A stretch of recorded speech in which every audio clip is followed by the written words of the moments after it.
ಎಲ್ರಿಗೂ ನಮಸ್ಕಾರ. ದುನಿಯಾ ವಿಜಯ್ ಸರ್ ಅಂದ್ರೆ ನನ್ನ ಪ್ರಕಾರ ಫಿನಿಕ್ಸ್ ಇದ್ದಂಗೆ. ಯಾಕಂದ್ರೆ ವೇದಿಕೆಗೆ ಮೇಲೆ ನಿಂತಾಗ ಮೈಕ್ ಕೊಟ್ಟಾಗ ಮಾತಾಡಬೇಕು ಅಂತ ಕೆಲವೊಬ್ರು ಮಾತಾಡ್ತಾರೆ. ಅದರ ನನ್ನ ಬಗ್ಗೆ ನಿಮ್ಮೆಲ್ಲರಿಗೂ ಚೆನ್ನಾಗಿ ಗೊತ್ತಿದೆ, ಏನಿದೆ ಅದನ್ನ ನೇರವಾಗಿ ಮಾತಾಡ್ತೀವಿ. ಯಾಕಂದ್ರೆ ನನ್ನ ದುನಿಯಾ ವಿಜಯ್ ಸರ್ ಸಂಪರ್ಕ ಬಹಳ ವರ್ಷಗಳಿಂದ. ನನಗೆ ಅವರಲ್ಲಿ ಏನು ಬಹಳ ಇಷ್ಟ ಆಗಿದ್ದು ಅಂದ್ರೆ, ಯಾರಾದ್ರೂ ಕ್ಯಾಮ್ರಾ ಮುಂದೆ ನಿಂತಾಗ ಕ್ಯಾಮ್ರಾ ಹಿಂದ್ಗಡೆ ಇರೋರ ಬಗ್ಗೆ ಕಮೆಂಟ್ ಮಾಡೋದು ಬಹಳ ಈಸಿ. ಒಬ್ಬ ಪ್ರೊಡ್ಯೂಸರ್ ಆಗಿ, ಒಬ್ಬ ಡೈರೆಕ್ಟರ್ ಆಗಿ, ಒಬ್ಬ ಹೀರೋ ಆಗಿ, ಒಬ್ಬ ಪ್ರೇಕ್ಷಕನಾಗಿ ಜವಾಬ್ದಾರಿಯುತವಾಗಿ ಸಿನಿಮಾ ಮಾಡ್ಕೊಂಡು ಬಂದಿದ್ದಾರೆ. ಅದನ್ನ ಪ್ರೂವ್ ಮಾಡಿದ್ದಾರೆ. ಎಲ್ಲರೂ ಹೇಳ್ತಾರೆ ಎಲ್ಲಾ ಕೆಲಸ ಎಲ್ಲರ ಕೆಲವು ಮಾಡೋಕ್ಕಾಗಲ್ಲ ಅಂತ. ಮನ್ಸಿದ್ರೆ ಸಾಕು, ಯಾವ ಕೆಲಸ ಬೇಕಾದ್ರೂ ಮಾಡ್ಬೋದು ಅಂತ. ಮಾತಾಡೋರು ಮಾತಾಡ್ತಾ ಇರ್ಲಿ, ಕಾಲೆಳೆಯೋರು ಎಳಿತಾ ಇರ್ಲಿ, ಬದುಕೋರು ನಾವು ಎಲ್ಲಿದ್ರು ಬದುಕೆ ತೋರಿಸ್ತೀವಿ ಅನ್ನೋದಕ್ಕೆ ಒಂದು ನಿದರ್ಶನ ನಮ್ಮ ದುನಿಯಾ ವಿಜಯ್ ಸರ್.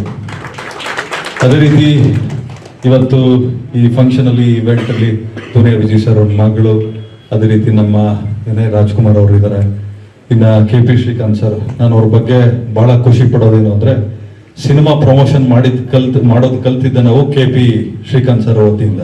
ಯಾಕೆಂದ್ರೆ publicity, there is no business like show business ಅಂತಾರಲ್ಲ, ಹಂಗೆ ನಿಮ್ಮ ಡಬ್ಬದಲ್ಲಿ ಏನಿದೆ ಏನಿಲ್ಲ ಗೊತ್ತಿಲ್ಲ, ಅಲ್ಲಾಡಿಸ್ತಾ ಇರ್ಬೇಕಷ್ಟೇ, ಜನ ತಿರುಗಿ ನೋಡ್ಬೇಕು. ಯಾವತ್ತೂ ಅಷ್ಟೇ ಸೀಡ್ ನಾವು ಬಿತ್ತಬೇಕು, ಯಾವ ಬೀಜ ಏನು ಅಂತ ಮೊಳಕೆ ಹೊಡೆದ್ಮೇಲೆ ಗೊತ್ತಾಗಬೇಕು ಅದು ಯಾವ ಸಸಿ ಅಂತ. ಯಾಕಂದ್ರೆ ನೆಡೋರ್ಗೆ ಗೊತ್ತಿರ್ತದೆ ಯಾವ ಸಸಿ ಅಂತ.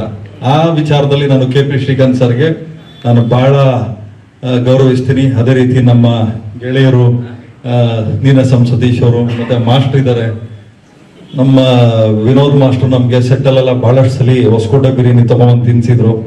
ಇವಾಗ ದುನಿಯಾ ವಿಜಯ್ ಸರ್ಗೆ ತಿನ್ಸ್ತೀರಾ. ಅದೇ ರೀತಿ ಇನ್ನ ಅನೇಕ ಸರ್, ನಾನು ನಿಮ್ಗೆ ಬಹಳ ಇಷ್ಟಪಡ್ತೀನಿ ನಿಮ್ಮ ಆಕ್ಟಿಂಗು. ಮತ್ತೆ ನಮ್ಮ ಮಾಸ್ತಿ ಕನ್ನಡದ ಆಸ್ತಿ ವೇದಿಕೆ ಮೇಲಿದ್ದಾರೆ. ಇನ್ನೂ ಮಾಧ್ಯಮದವರು ಬೇಕಾದಷ್ಟು ಜನ ಇಲ್ಲಿ ಇದೀರಿ. ಇವಾಗ ಫೋನಲ್ಲಿ ಬರಬೇಕಾದ್ರೆ ಕೆಲವೊಬ್ರು ಮಾತಾಡ್ತಾ ಇದ್ರು, ಸರ್ ಒಳ್ಳೆ ಅಡ್ಮಿನಿಸ್ಟ್ರೇಷನ್ ಮಾಡುವಂತ ಏನೋ ನಮ್ಮ ಚೇಂಬರ್ ಅಲ್ಲಿ ಒಂದಷ್ಟು ಜನ ಕೂತಿದ್ದಾರೆ, ಎಲ್ಲ ಒಂದು ರೂಲ್ಸ್ ರೆಗ್ಯುಲೇಷನ್ಸ್ ತರ್ತಾ ಇದ್ದಾರೆ, ಸ್ಟಾರ್ ರೇಟಿಂಗ್ ಯಾರಿಗೂ ಕೊಡೋಂಗಿಲ್ಲ ಅಂತ ಹೇಳಿ. ಸೊ ಒಂದು ಸಿನಿಮಾ ಮಾಡ್ಬೇಕಾದ್ರೆ ಎಷ್ಟು ಕಷ್ಟ ಇರ್ತದೆ. ಒಂದು ಸಿನಿಮಾನ ನಿಲ್ಸ್ಕೊಂಡು ಥಿಯೇಟರ್ ಅಲ್ಲಿ ಉಳಿಸ್ಕೊಂಡು ಎಕ್ಸಿಬಿಟರ್ ಡಿಸ್ಟ್ರಿಬ್ಯೂಟರ್ ಹತ್ರ ದುಡ್ಡು ವಸೂಲಿ ಮಾಡ್ಕೊಂಡು ಬರೋ ಅಷ್ಟೊತ್ತಿಗೆ ಪ್ರೊಡ್ಯೂಸರು ಮುಕ್ಕಾಲ್ ಭಾಗ ಸತ್ತೋಗಿರ್ತಾನೆ. ಯಾಕಂದ್ರೆ ಇವತ್ತೇನಾದ್ರೂ ಇಂಡಸ್ಟ್ರಿ ಬದುಕಿದೆ ಅಂತ ಆದ್ರೆ, ಇದು ಒಂದು ಟೀಮ್ ಅಂತ ಇದ್ದಾಗ ಮಾತ್ರ ಇಂಡಸ್ಟ್ರಿ ಬದುಕೋಕ್ ಸಾಧ್ಯ. ಒಬ್ಬರಿಂದ ಇಂಡಸ್ಟ್ರಿ ಅಲ್ಲ, ಯಾರು ಹೇಳೋಂಗಿಲ್ಲ ಇಂಥವ್ರು ಇಲ್ಲ ಅಂದ್ರೆ ಸಿನಿಮಾ ಓಡಲ್ಲ ಅಂತಲ್ಲ. ಬೇಕಾದಷ್ಟು ಸಿನಿಮಾ ದುನಿಯಾ ವಿಜಯ್ ಸರ್ ಇವತ್ತು ಡೈರೆಕ್ಷನ್ ಮಾಡಿ, ಸಲಗ ಇರ್ಬೋದು, ಭೀಮಾ ಇರ್ಬೋದು, ಪ್ರೂವ್ ಮಾಡಿ ತೋರಿಸಿದಾರಲ್ಲ. ಸೊ ಅದು ಒಂದು ದೊಡ್ಡ ನಿದರ್ಶನ. ಇಲ್ಲಿ ಯಾರಿಗೋಸ್ಕರ ಅಂತಾನೋ ಇಂಡಸ್ಟ್ರಿನ ಗ್ರಾಂಟೆಡ್ ಆಗಿ ತಗೊಳಂಗಿಲ್ಲ. ಇಂಡಸ್ಟ್ರಿ ಇವ್ರದ್ದು, ಇಂಥ ವರ್ಗದ್ದು ಅಂತ ಹೇಳಿ. ಒಂದು ಸಿನಿಮಾ, ಒಂದು ನಮ್ಮ ಸಿನಿಮಾದ ಒಂದು ಬೆಸ್ಟ್ ಪಾರ್ಟ್ ಏನು ಅಂದ್ರೆ, ಯಾವ ಜಾತಿ ಜನಾಂಗ ಯಾವುದು ಇಲ್ಲಿ ವರ್ಕ್ ಆಗಲ್ಲ. ಒಂದೇ ಜಾತಿ ಸಿನಿಮಾ ಜಾತಿ ಅಷ್ಟೇ. ಯಾವ ಜಾತಿ ಕಲಾವಿದರ ಜಾತಿ, ಯಾವ ಜಾತಿ ನಿರ್ಮಾಪಕರ ಜಾತಿ, ಯಾವ ಜಾತಿ ಟೆಕ್ನಿಷಿಯನ್ ಜಾತಿ ಅನ್ನೋದು ಅಷ್ಟೇ.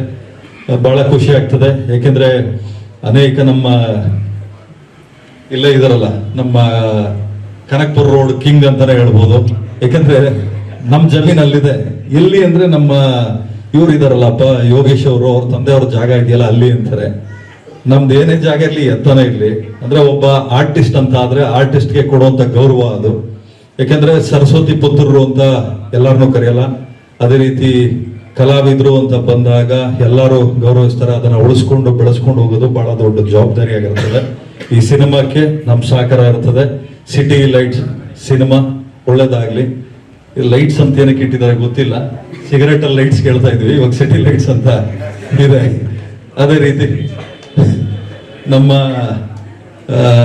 ಸರ್ ಇದ್ದಾರೆ, ಸುರೇಶ್ ಸರ್ ಇದ್ದಾರೆ, LY ರಾಜೇಶ್ ಸರ್, ಮತ್ತೆ ಮೊನ್ನೆ ಅಷ್ಟೇ ಸಿನಿಮಾ ರಿಲೀಸ್ ಆಯ್ತು. ಅವ್ರ ಸಿನಿಮಾನು ಬಹಳ ಚೆನ್ನಾಗಿ ಓಡಿದೆ. ಏನಂದ್ರೆ ಇಲ್ಲಿ ನಮ್ಮಲ್ಲಿ ಕ್ಯಾಟಗರೈಸ್ ಮಾಡ್ಬಿಡ್ತಾರೆ, ಡಿಸ್ಕ್ರಿಮಿನೇಷನ್ ಮಾಡ್ಬಿಡ್ತಾರೆ, ಇದು ಮಾಸ್ ಸಿನಿಮಾ, ಇದು ಕ್ಲಾಸ್ ಸಿನಿಮಾ ಅಂತೇಳಿ. ಸೊ ಹಂಗಾಗಿ ಅವ್ರು ಮಲ್ಟಿಪ್ಲೆಕ್ಸ್ ಅಲ್ಲೇ ಇರ್ತಾರೆ. ಆ ಮಲ್ಟಿಪ್ಲೆಕ್ಸ್ ಇಂದ ಒಂದಷ್ಟು ಮಾಸ್ ಸಿನಿಮಾಗಳು ಬಂದು ಒಂದು BC ಸೆಂಟರ್ಗಳಿಗೂ ಬರಬೇಕು ಅಂತ ನಾನು ಕೇಳ್ಕೊಳ್ತೀನಿ. ಈ ಸಿನಿಮಾ ಮುಖಾಂತರ ಒಂದಷ್ಟು ಜನ ಕಲಾವಿದರು, ಒಂದಷ್ಟು ಜನ ನಿರ್ದೇಶಕರು, ಒಂದಷ್ಟು ಜನ ಸಿನಿಮಾ ಕೆಲಸ ಮಾಡಿರೋರಿಗೆ ನಿಮ್ಮ ಆಶೀರ್ವಾದ ಆಗಲಿ ಅಂತ ಕೇಳ್ಕೊಂತೀನಿ. ನಮಸ್ಕಾರ. ಜೈ ಕರ್ನಾಟಕ. ಬೇರೆ ಪ್ರಶ್ನೆ